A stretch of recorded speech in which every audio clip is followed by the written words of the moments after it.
Hello friends, welcome to defence matrix. तो एक काफ़ी इंपॉर्टेंट अपडेट है। ये इंडियन एयरफोर्स को डायरेक्टली अफेक्ट कर सकता है, तो इसे डिस्कस करना बहुत ज़्यादा ज़रूरी है। तो इजरायली कंपनी राफेल ने Python 5 short range air to air missile में अपना ग्लोबल लिंक SDR इंटीग्रेट किया है। तो पाइथन 5 के बारे में हम डिस्कस कर चुके हैं। हाल ही में LC-33 से इस मिसाइल को फायर करके टेस्ट किया गया था। ये 5वीं पीढ़ी की short range air to air missile है। काफ़ी ज़्यादा इफेक्टिव मिसाइल है।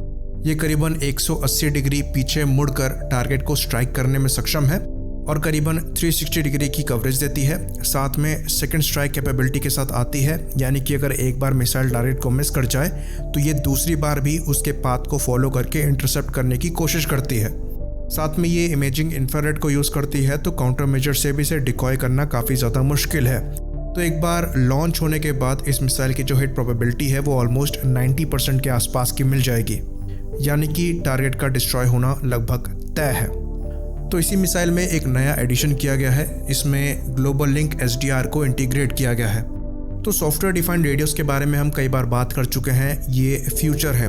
ज़्यादातर लोग इसके बारे में बात नहीं करना चाहते हैं, डिस्कस नहीं करते हैं, पर फ्यूचर जो है वो पूरा का पूरा इस पर डिपेंड करता है। तो ये जो ग्लोबल लिंक SDR है, ये एक्चुअली बीनेट सॉफ्टवेयर डिफाइंड रेडियो से बना है, जिससे इंडियन एयरफोर्स अपने एयरक्राफ्ट को इक्विप कर रही है। साथ में ये इंडिया में ही बनाए जाते हैं। एक कंपनी है अस्त्र राफेल कॉम्सिस के द्वारा। तो इस मिसाइल के ग्लोबल लिंक SDR से इक्विप होने का मतलब ये है कि जो एयरक्राफ्ट इस मिसाइल को कैरी कर रहा है उसे अपना रडार यूज़ करके टारगेट को लॉक करने की ज़रूरत नहीं है।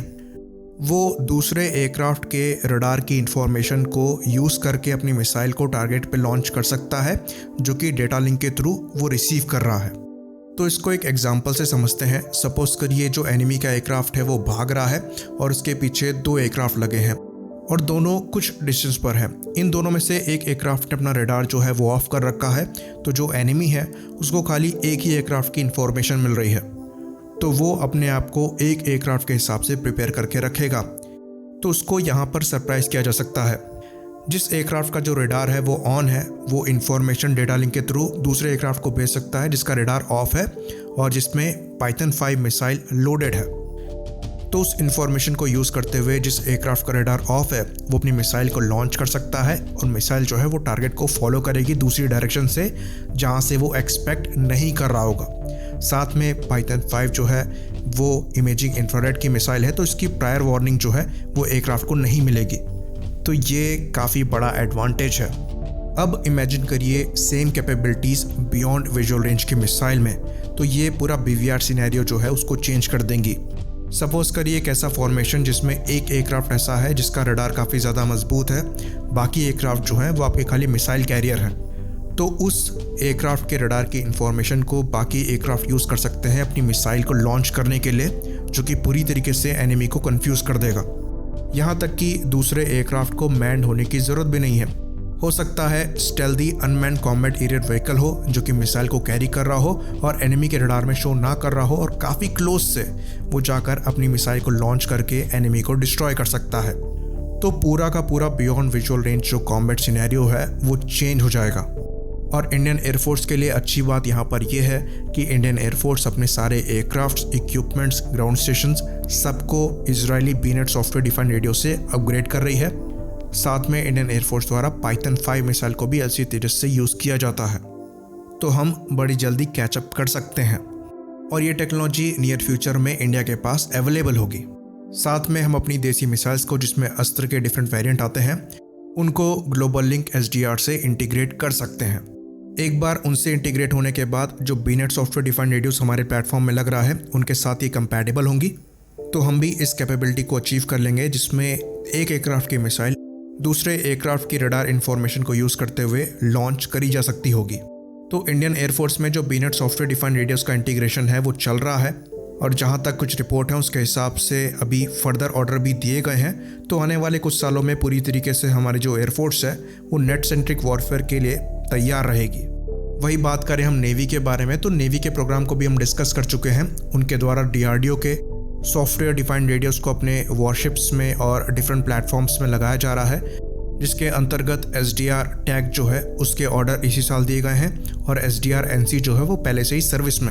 वहीं पर बात आर्मी की करें तो एयरफोर्स और नेवी के मुकाबले आर्मी यहाँ पर थोड़ा पीछे चल रही है। आर्मी द्वारा इंडियन पार्टनर्स देखे जा रहे हैं आर्मी को SDR से इक्विप करने के लिए, और अभी तक पार्टनर पे जो सहमति है वो नहीं बन पाई है। तो एयरफोर्स की कनेक्टिविटी डिसेंट है, नेवी की डिसेंट है, पर आर्मी की अभी प्रॉपर नहीं है। तो आर्मी द्वारा फरवरी में प्रोजेक्ट सैंक्शन ऑर्डर जो है वो इशू कर दिए 18 इंडियन वेंडर्स को, जो कि प्रोटोटाइप को डेवलप करने में लगे हुए हैं। और एक सक्सेसफुल प्रोटोटाइप के बाद और प्रॉपर इवैल्यूएशन के बाद जो ऑर्डर्स हैं वो दे दिए जाएंगे। तो आर्मी, नेवी, एयरफोर्स तीनों अपनी अपनी कनेक्टिविटी को इम्प्रूव करने में लगे हुए हैं, पर दुर्भाग्य की बात यह है कि तीनों के प्रोग्राम जो हैं वो सेपरेट चल रहे हैं। तो डेटा लिंक करता क्या है कि यहाँ पर रियल टाइम इंफॉर्मेशन शेयरिंग होती है। उदाहरण के तौर पर जैसे आपके मल्टीपल प्लेटफॉर्म्स हैं वो काम कर रहे हैं, जिसमें आपका ग्राउंड स्टेशन रेडार हो गया, एयरक्राफ्ट हो गया, एवैक्स हो गया। तो ये तीनों जो अलग अलग अपनी इन्फॉर्मेशन को कलेक्ट कर रहे हैं, आपस में ये इन्फॉर्मेशन शेयर करेंगे रियल टाइम में। तो यहाँ पर आपको बोलकर कम्युनिकेट करने की ज़रूरत नहीं रहेगी, इन्फॉर्मेशन आपके पास पहले से ही अवेलेबल रहेगी। तो जो सिचुएशनल अवेयरनेस है वो काफ़ी ज़्यादा बेहतरीन बन जाती है, और ये आपके जो कॉम्बैट परफॉर्मेंस है उसको काफ़ी ज़्यादा इम्प्रूव करता है। तो तीनों ब्रांचेस जो हैं वो अपना कम्युनिकेशन इम्प्रूव कर रही हैं, पर अलग अलग कर रही हैं।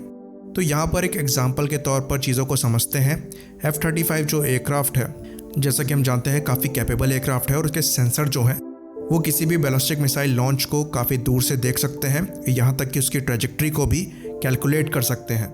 और यही जो इन्फॉर्मेशन है वो रियल टाइम में वो एक वॉरशिप के साथ शेयर कर सकते हैं जिसमें एंटी बैलिस्टिक मिसाइल लगी हुई है।